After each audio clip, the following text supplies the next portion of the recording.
Hey everybody, it's Tim here, and if you are like me, you are preparing for a winter storm to come through. It looks like those of us in Texas and the southern part of the U.S. are about to get some snow and ice and all that. And if you have a generator that doesn't start, I'm going to show you a little trick to maybe get it to go. Mine wasn't working yesterday, and so I had to do this trick right here to get it to work properly.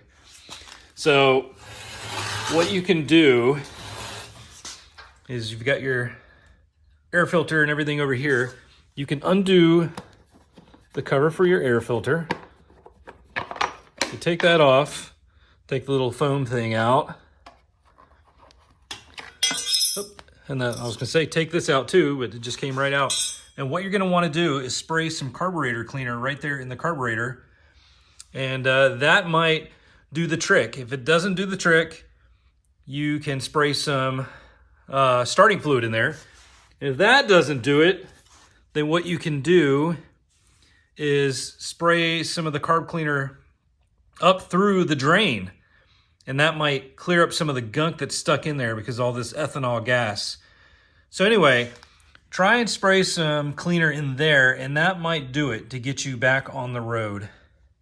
So after you spray the carb cleaner in there, you're going to want to turn on your power switch there. Then you will go to where your fuel valve is, turn it on. I don't know if you can see that. There you go. And then I turn on the choke.